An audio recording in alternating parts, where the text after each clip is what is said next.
Invoice settings. Your default invoice terms are the terms that show up on an invoice. If we go here to an invoice and open it up and you press view, and then you have them sign, get approval signature, these terms right here that they're signing for are going to be found right here under default invoice terms. They're always adjustable when you press edit, but these are just the default. The default due date for an invoice is 5 days after issue. I always do due on receipt, immediate. That makes them pay it as soon as possible.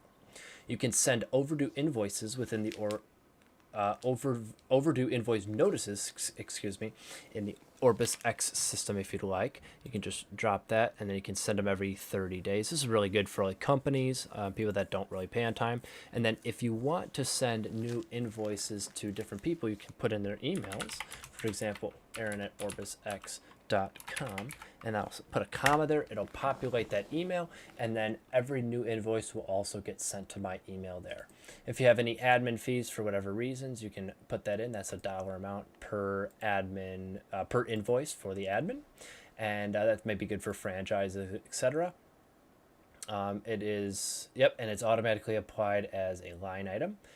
The invoice reminders is after your client doesn't pay for a particular amount of time, you can remind them after 5 days, 6 days. You can do as many as you like or as little as you like. Stop reminders after a payment's made. Let's say, for example, you have a deposit in there and you want the reminders to stop after a deposit's made or after a full payment's made. You can stop the invoice reminders. So this is not really used for full payments. It's more used for deposits. So that way they get stopped.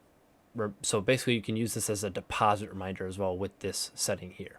Account statements, if you'd like to send bi-monthly or monthly account statements to your clients, you can do that. I do not. I think it's just a spam, but that's up to you. Payment links, if you want to send payment links in the client's notices, for example, in text and email, you can send payment links. Otherwise, you can select do not send payment links. If you want to send new invoices by SMS as well as email, you press that there.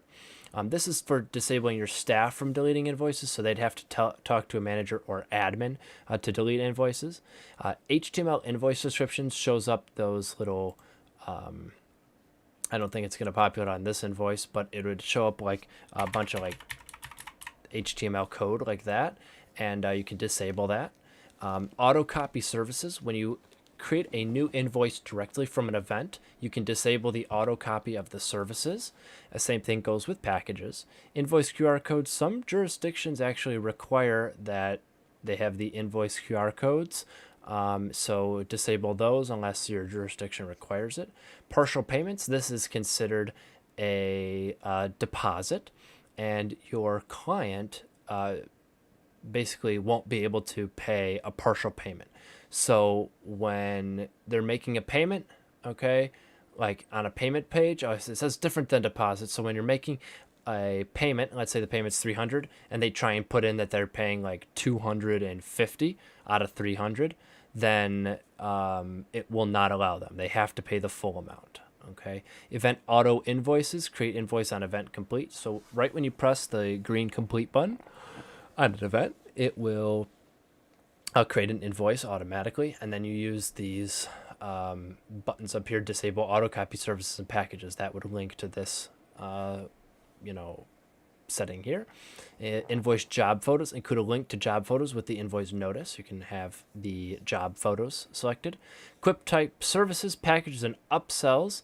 You can merge the services and items auto population as well as the packages and upsells.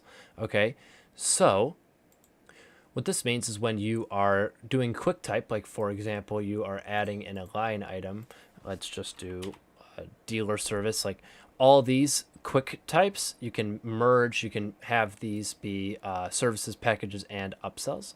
Your job approval statement, last but not least, is the statement that populates right when you are going, let me save this, when you're pressing sign and then get completion signature. That is the job completion signature that they sign for after the work is completed. And that is the approval statement right here.